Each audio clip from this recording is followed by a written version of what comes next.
That fund, when we looked at it, I think the 5-year return was like 1%, right? Which is Wow. horrible when you compare it to the S&P 500. Historically going back, to the beginning of the stock market, S&P 500 returns between 7 and 9% a year.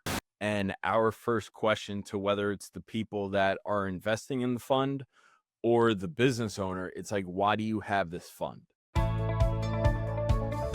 This is Dental All Stars, where we bring you the best in dentistry on marketing, management, and training.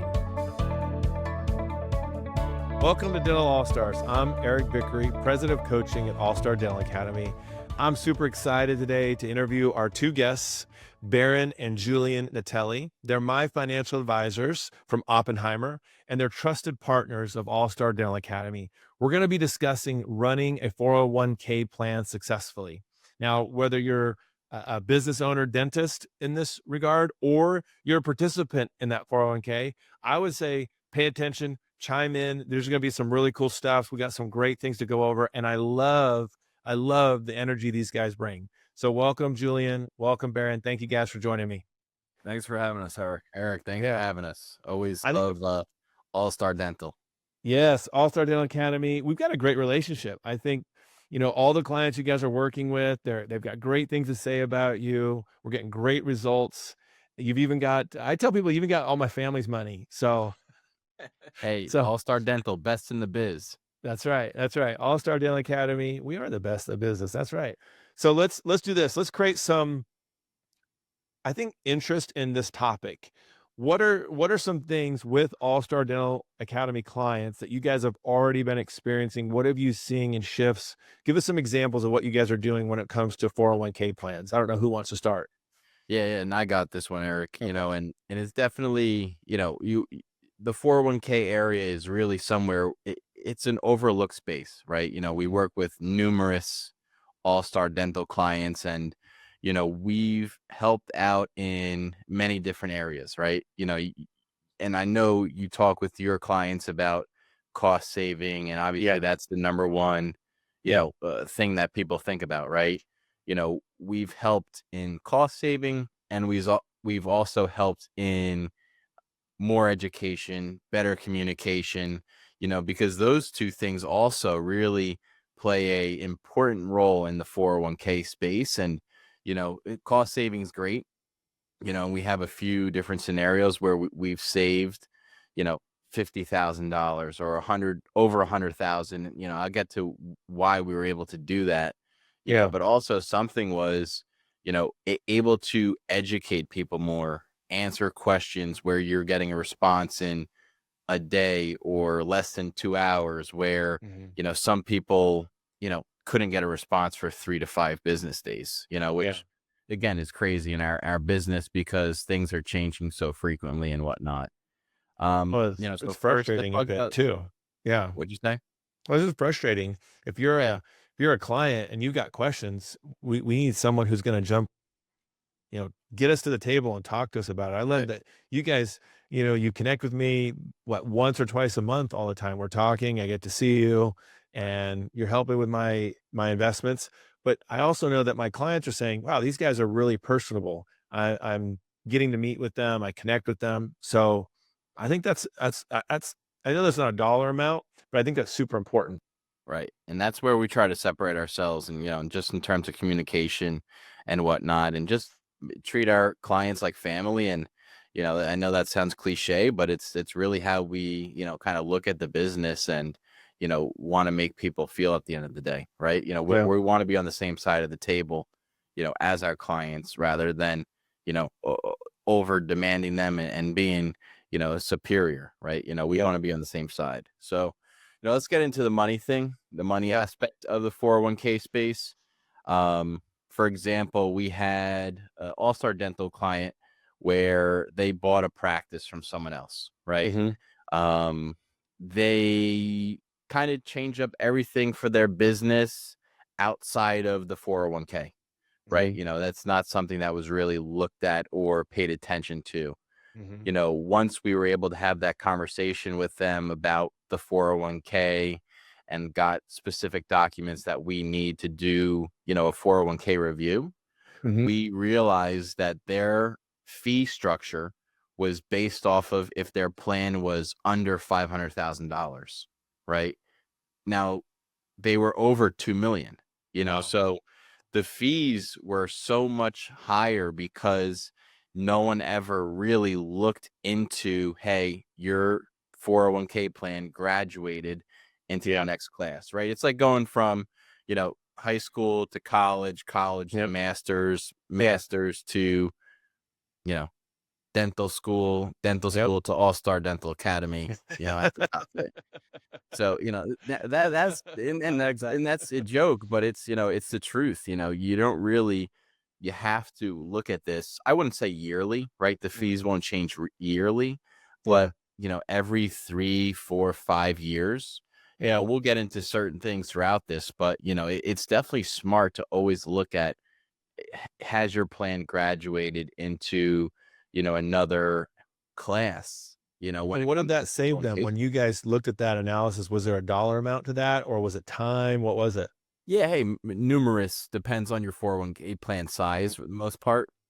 Yeah. Some we saved 150,000 over a 5-year time period, Mhm. which is crazy. Yeah. And then some other ones we've saved 50,000, other ones Yep. 20,000. So, But still, $10,000 a year that you're saving them for doing, I won't say the same thing, but managing their 401k as it's supposed to be managed, and they're saving, you know, 5 digits a year on that cost. Who's right. paying that? Is that the whole team pays that? Is that the owner So pays that? it's a little bit of both. This is a Yeah. combination of participants and also the business owner. Got it. Again, all depends on the fee structure of how things are paid, everything along those lines. So it's a little bit of both, I would say, in terms of where the fees are coming down from. And the other thing Yeah. to think about with that is, in more dental plans than not, the business owner, which is the dentist, typically has a majority of the money of the 401k. So Got that it. business owner is also saving most of those fees when you're able to cut the cost and everything like Yeah. that. And we all know compounding interest, if you're able to save maybe 1%, 2% a year, over the duration of you owning that practice or having this Mhm. 401k, those 1% or 2%, they really add up over 5, 10, 15, 20 years. Yeah. Yeah. One specific client really was like, break it down for me. Mhm. Very analytical. Break Mhm. it down for me. How much do I save if I were to Mhm. move this? And for Mhm. the dentist alone, it was 50,000. Almost 10 to 12,000 a year they were saving. Wow. Like Julian just said, compound that Yeah. 10,000 in hindsight could be, much more money in Just not your being invested. 401k. Yeah, Yeah. exactly. So Wow. again, the cost is obviously the greatest thing. With some other clients, we were able to educate the participants more. Haven't met our financial advisor. Half the people don't even know who they are. And that's an important role, especially nowadays with all the volatility, that's being discussed, and it's all over the news and everything along those lines. The business should have different moments throughout the year where, there's an education piece to everything, Yeah. have a conversation, and that's the big part. So even if you can't save money, physical money, you can maybe make yourself more money by having more education about where to invest Mhm. your funds, Or right? or feeling secure about what's going on out there. There's a lot of changes, which we're not gonna get into, like, how to invest or anything today, but that's what you meet with them about. It's like having a financial advisor who can tell me where to put my funds. Right. So, didn't you tell me one time you guys looked at one of the clients and they had former employees that were still, like, in the plan or something, or being managed, and there was a cost to that or something? Wasn't there, like, they didn't even have the right people assigned in the plan, they'd left the business? Was that one of the scenarios? Am I Yeah. making that up? So sometimes someone leaves we'll call it a dental office, and they still keep their 401k money inside the plan.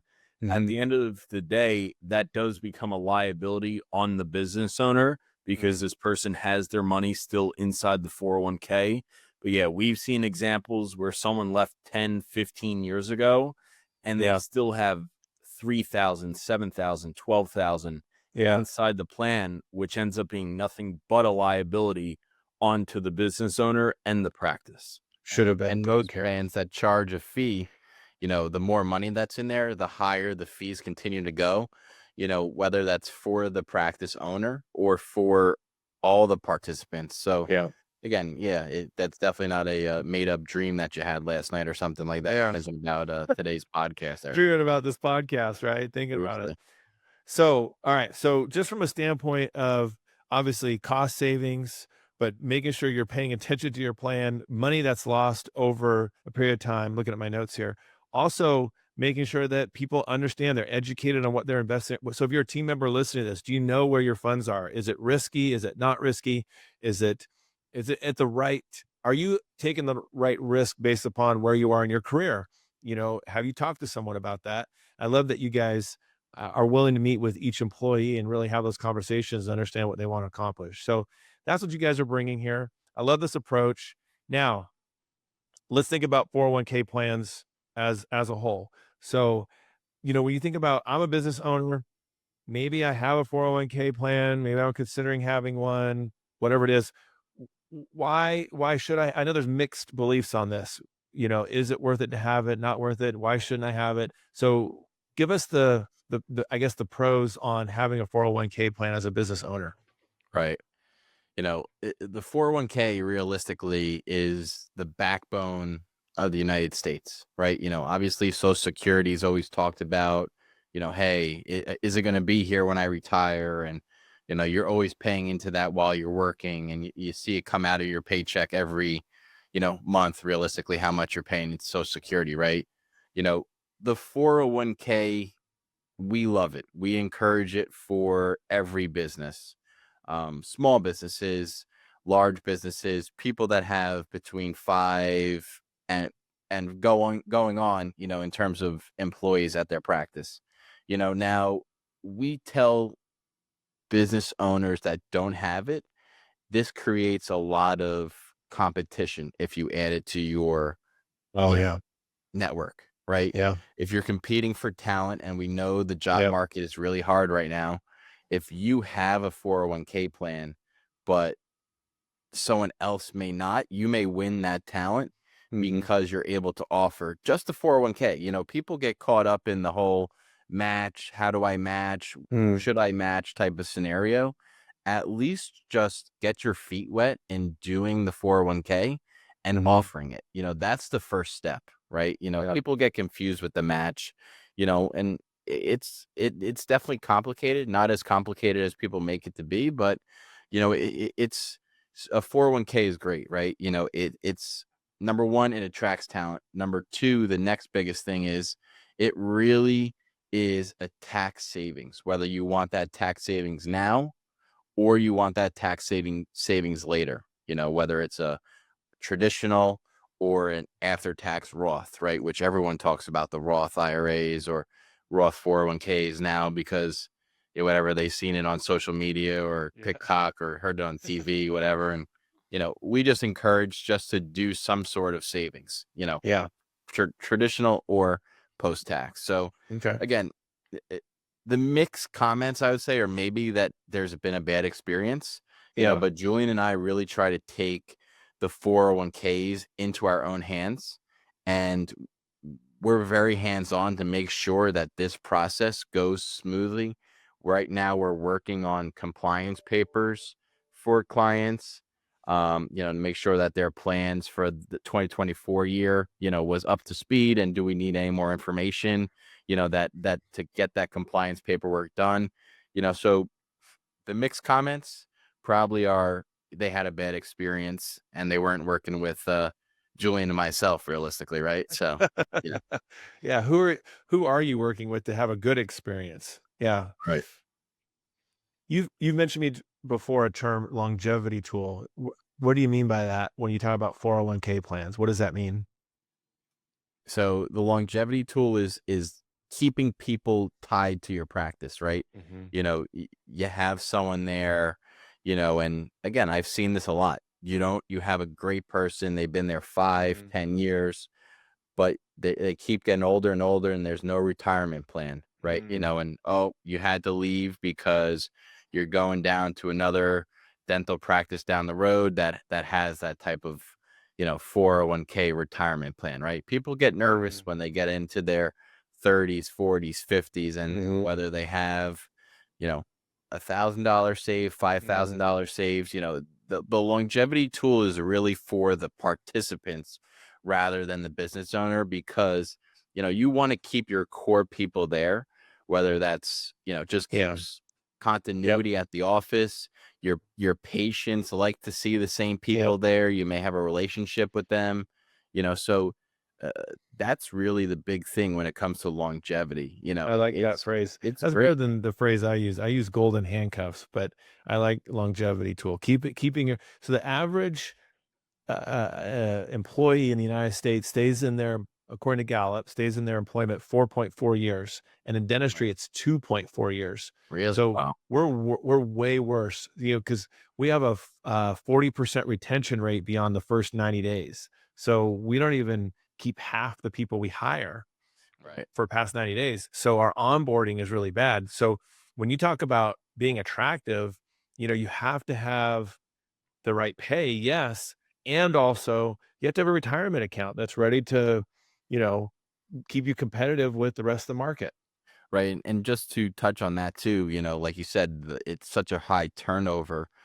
Julian and I really, when we're doing a plan design and we're creating the plan documents, there's certain requirements that people need to have to even enter the 401k, right? So you either may be there usually for 6 months, a year, whatever it may be. So people get worried. Oh, my turnover's too high. I can't do Mhm, 401k. mhm. You can have certain requirements in terms of how much they have to be, how long they have to be there before they enter. And then, like you said, if they leave in 2 years, Julian and I work with the business owners and say, hey, you know what? Someone just left. Let's get them out of the 401k. Let's either put them into an Yeah. IRA account, or, they can move their 401k to their new office. Yeah. Happens all the time, but it's such a major mental hurdle for people to get over Oh in my terms of gosh. the complicated, Oh, I didn't know your numbers were that bad.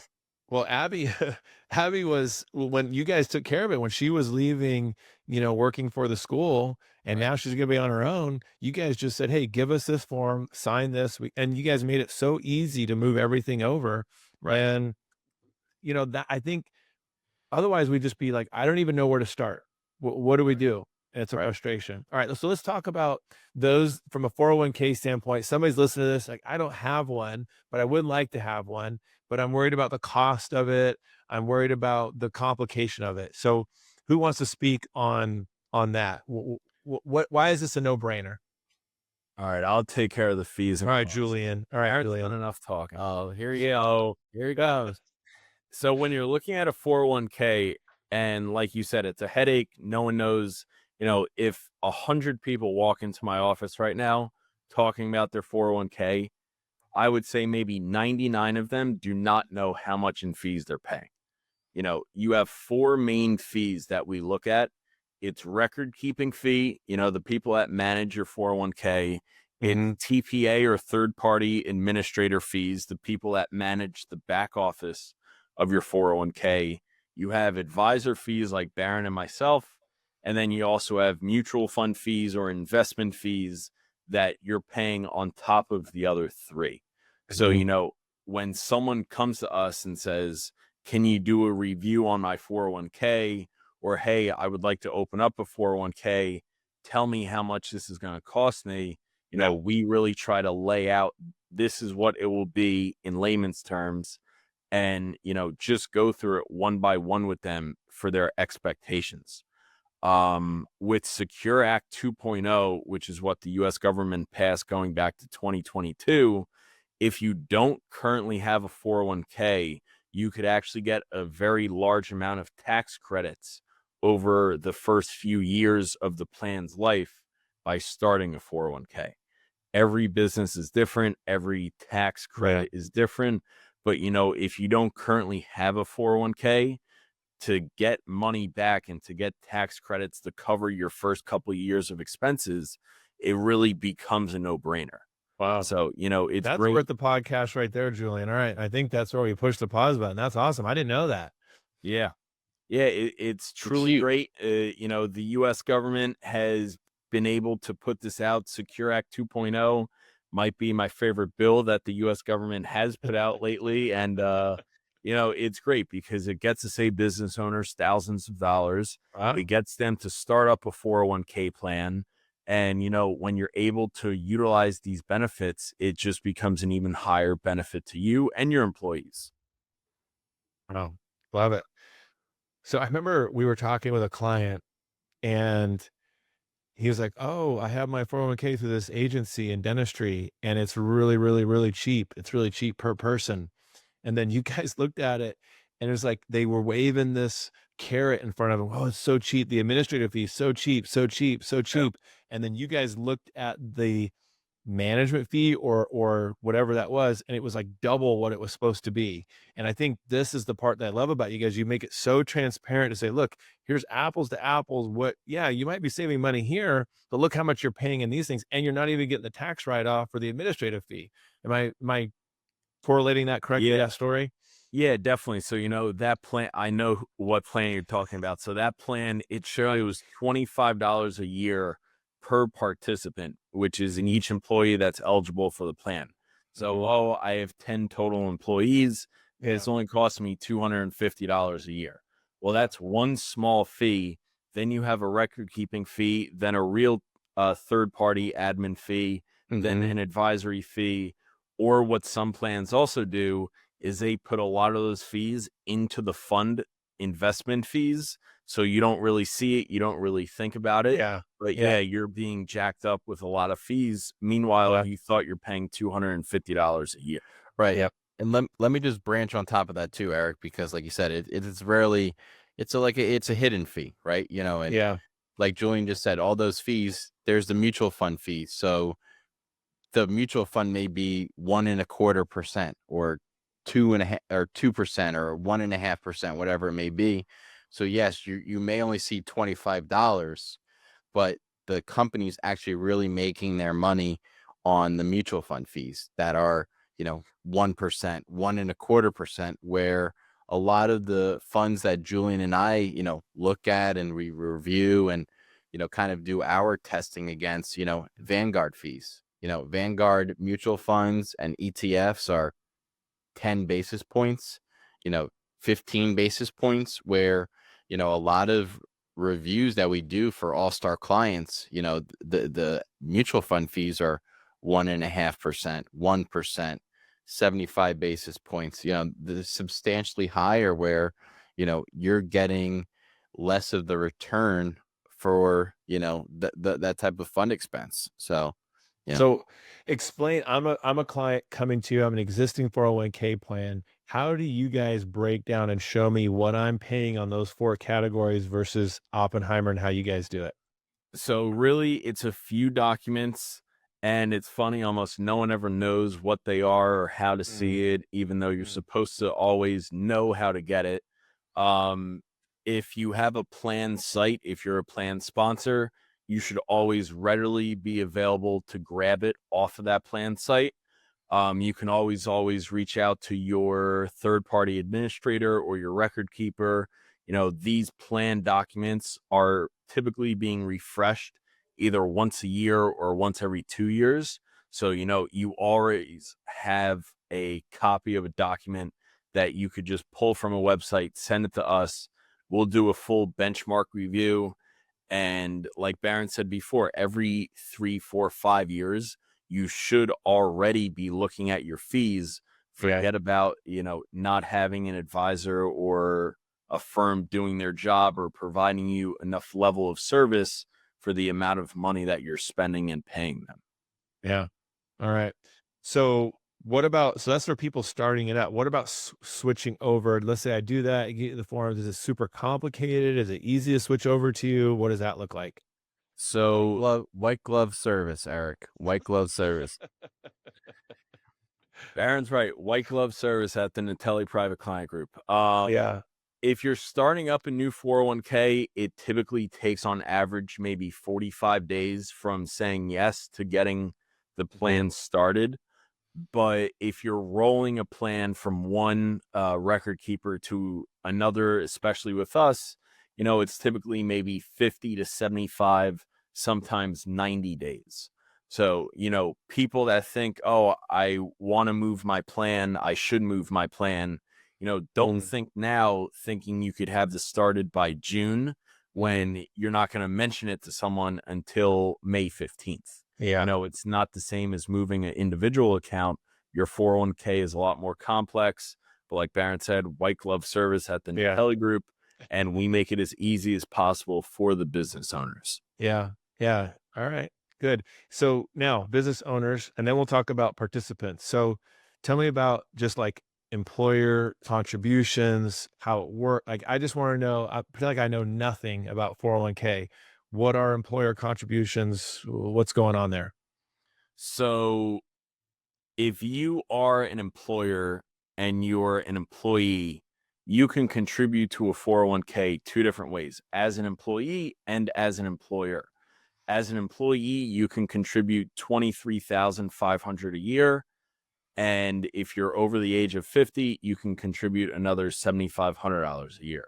If you're an employer, you can do a match, you could do a non-elective contribution, you could do a profit share, you could do all of them combined into a 401k to bring yourself up. The max contribution between being an employee and employer is $70,000 a year. So, people think, oh, what am I going to do with my 401k? Put away $200 a month. Mm. If you're an employer, realistically, that number should be 70,000.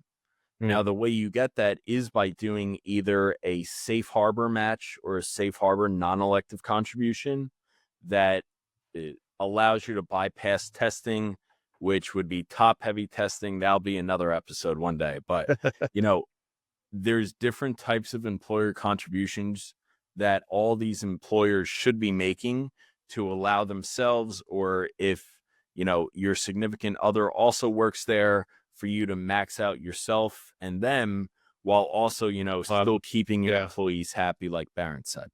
What if you have multiple employers, like you're a partnership? It's the same? Yeah, so it's the same. We have clients that have different dental offices, Mm-hmm. same owner, so it's all in one 401k. It's considered different like plan sites, but everyone could be combined into one 401k plan, which So is let's great. say, so let's say, I'm dentist one, but I have a partner dentist two. We're 60/40 or 50/50, whatever it is. We both can, because we're both legally owners, we could both contribute 70,000. Yes, between being an employee and an employer, Yeah. with doing employer matches and an employer Yeah. profit share, the answer is yes. Wow. You know what Okay. what we do tell clients or people we talk to, you have this awesome, whether it's a dentist or a hygienist, that you're paying 70, 80, 90, $100,000 a year. You really want to keep them happy. Doing Yeah. an additional 3% employer contribution to Yeah. allow yourself to max yourself out, you keep that employee extremely happy, and you also allow yourself to contribute a lot more to save for retirement. Yeah. And So from a Eric, participant standpoint, yeah. let me Baron, hop in here. Let me hop hop in. in, Baron. Hop on, Hop Baron. in 1 second. But and we see this a lot too. The 401k, the simple IRA.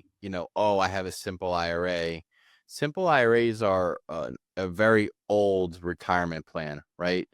401ks in our view blow them out of the water, right? The contribution amounts are so much higher. Like Julian's saying, you can get a maximum up to $70,000. And if you want, again, that's with all the different things that you have to do. But even 23,500, the simple IRA's maximum that you can do is 16,500, right? Mhm. So you're already going to be saving yourself another 7,000 or getting yourself another 7,000. It's crazy when it adds up over a year, right? You can deduct 7,000 maybe more from your taxes compared to, the 401k to the simple IRA.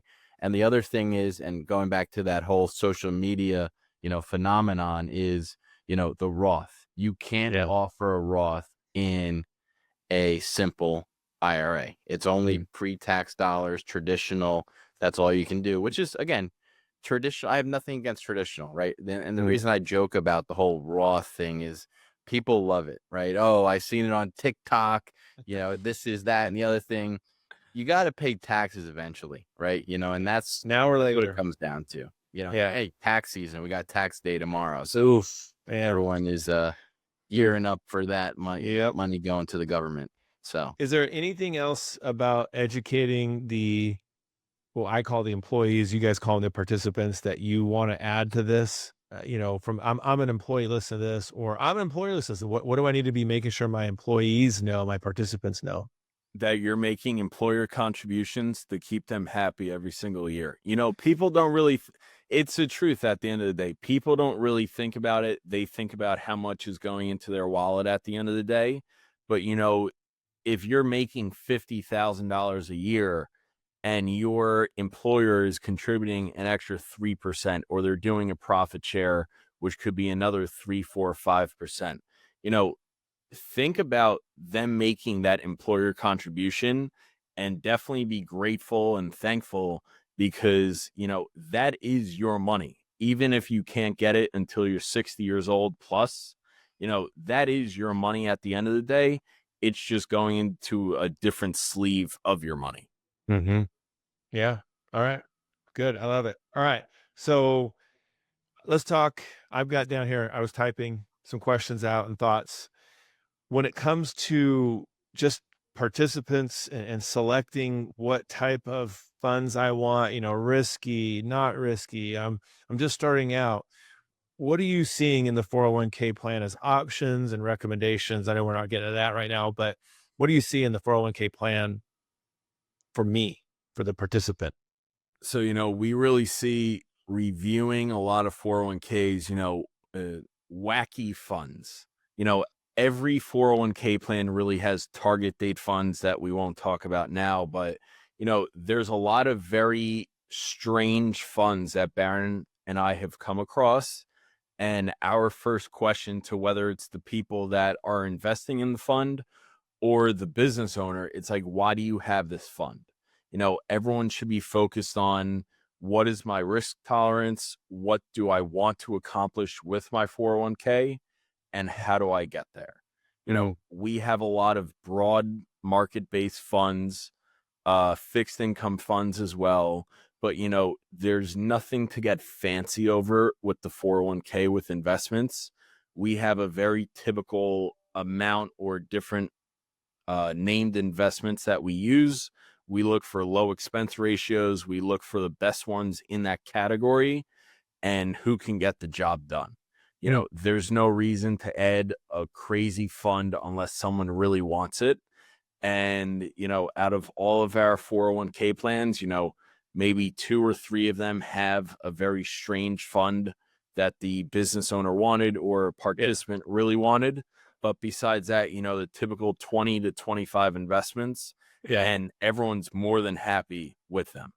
I remember we were talking about a client that was switching over to you guys, and they had never met with their representative for their old plan that was managing it. And so they had gone through and just chosen some plans by the names. Like, it's like betting on a horse or something. Oh, I like that name. Oh, that's going to win. They had like chosen some weird things. That just blows my and that goes back to the education side of things, Eric, right? Yeah. That fund, when we looked at it, I think the 5-year return was like 1%, right? Which is Wow. horrible when you compare the S&P 500, whether that's over the last 5 years or even historical numbers. Historically, going back, to the beginning of the stock market, S&P 500 returns between 7 and 9% a year, right? You look a little bit closer to present day, the return has been significantly higher, right? It's between 15 and 19% a year. On that, we're just talking S&P 500, plain vanilla, right? And Julian and I say to business owners and to participants, why make this complicated? If you have other assets, investments, stuff like that, and you want to get riskier and do different things and buy gold. We hear that a lot. Oh, I want to buy gold, or I want to buy, you know, Bitcoin or something like that. Do that with your extra money, not with your 401k safe haven money. Keep it simple. Go to a barbecue in the summertime and hear someone say, "Oh, the S&P 500's up 10%." Yeah. Know you're up 10%. Yeah. Sleep good at night, right? That's what I tell people. Yeah. Yeah. So anything else on what type of funds when it comes to participants? Anything you want to add to that at all? Know your actual risk, and your risk tolerance. There's too Yeah. many people we talk to, whether they're 23 and this is their first job, or they're 60 and getting ready to retire. you know and granted, I look at my 401k maybe once or twice a year as well, but I know what I'm invested in, and I know my risk tolerance and everything like that. Know Mhm. your risk tolerance, know what investments you should be in. And that's where, like Barron was saying, the education aspect and us having one-on-ones with the participants, it's a quick conversation, but it's like, okay, what do you want to achieve here? What's your risk tolerance? If you're 25, you should really be Yeah. looking towards growth. Yeah. If you're getting ready to retire, the other side of that. So, And Eric, you laugh, but we've sat down with, new participants, whether it's with All Star or, just other businesses that we work Mhm. with. And it's, you don't know how many 23, 24-year-olds I see that 100% cash, right? And Mhm. again, Yeah. that goes back to the education of, participants. Yeah. How is a 23, 24-year-old in cash, when they have their entire career to go, and all the time to invest, while also, and, I know when you get closer to retirement, you're like, all right, I may want to scale back, and kind of go from being aggressive or moderate to conservative, but that doesn't mean putting every single dollar you have in fixed income to get 3% or 4%. Mhm. Because something as simple as the S&P 500, and hey, I know Alex will probably listen to this and he'll get a laugh, but he always talks about VOO or S&P 500, and Yeah. again, that's what we preach for retirement accounts. Don't Yeah. make it complicated. Yeah. Keep it as simple as possible. S&P, and you won't even, you can go through all your clients' 401k plans. I bet you majority of them have their money in international small cap stocks, yep. blended funds. For what reason? International has done well this year, but in past it has significantly lagged the US stock markets, right? They've done well, okay, for the last 3 or 4 months, but that doesn't make up for the last 3, 4, 5 years. Small caps have underperformed, and I get it having some money allocated there, but participants, they're a very important part of your business, and having them just continually be happy and educated. And at the end of the day, too, Julian and I do these meetings. We buy some lunch for the office. Never bad to get some sandwiches, some salads, whatever it may be. And, Let's get you you know, in. Yeah. hey, no, it's, Yeah. Yeah. participation, meetings. And that's what it Yeah. comes down to. So if you're listening to this and you're thinking about, okay, these guys know what the heck they're talking about. I don't know what's going on in my 401k at all. Are you opposed at all to them just sitting down with you? No strings attached, and just evaluating where they are right now with their 401k plan and Yeah. comparing opportunities? Yeah. Okay. Eric, when you approached us a couple years ago about how can I implement you guys into the business, this was never, hey, I want all these people to come to you, right? Mm-hmm. I want all my clients to start working with the Natelli Group. And, Yeah. obviously that's great. But also, you really wanted this to be a no strings attached, educational standpoint Mm-hmm. for your clients. And we've, Mm-hmm. kept it that way, and Mm-hmm. you can ask people we've talked to, and, Yeah. hey, we've done proposals, and they say, hey, thanks, but no thanks. And hey, Yeah. or they use our proposal and, whatever it may be. Right. So, We. it's really educational standpoint of things. People will see the work that Julian and I put in, and maybe hopefully they want to have a further conversation, and really continue the growth with us. But, at the end of the day, no strings attached, just ready to educate folks. And, it's pulling teeth getting these documents from people. But, Yeah. at the end of the day, that's the biggest thing that they will appreciate is doing a 401k review, seeing where do I stand with other record keepers, with other businesses. And, that's the biggest thing that Julian and I see and want to Yeah. do. Yeah. No, I love that. I appreciate that about you guys. All right. One last minute. Anything either of you want to add to this at all? Anything we missed? Come to Austin, Texas. Austin. Oh, that's right. You guys are going to be in Austin at the live event. So if you guys want to talk to Barron and Julian, that comment either. yeah. So yeah, our Austin event, that's May 15th, 16th, 17th, this Right. year, our live event, Barron and Julian there. You guys are going to do a Q&A with me, with the doctors in the room. We're going to offer that up. So maybe there to talk to. So if you're already planning on joining us, you get to meet these guys in person. I call my wife, Abby calls you guys the Jersey Boys. So Hey, yeah. yeah. No, but I think we touched on a lot of things, Eric, Yeah. and, obviously look forward to covering it more at these different events and different Zooms or whatever. But, Yeah. We'll do some more podcasts. Let's do another podcast. The future, we'll do some investing 101. Yeah, this would be great. Absolutely. We got to get a second edition coming up here. All right. We'll do 2.0. All right, guys. Hey, So if you're listening, you have questions, just email us, heather@allstardentalacademy.com. She loves to hear from you. Connect with her. We'll get you guys connected with the Natelli brothers and their group. They're just so fabulous to work with. They're a ton of fun, and they make it work, not only from a cost perspective, but my ROI is incredible. So we won't get into that today, but we could talk about that maybe one-on-one some other time. So, all right, guys, thank you so much for joining me. I really appreciate you. For those that have been listening, thank you for taking some time out of your day to listen to us. And until next time, go out there and be an all-star. Thanks, guys. We hope you enjoyed Thanks, this Eric. episode of Dental All Stars. Visit us online at allstardentalacademy.com.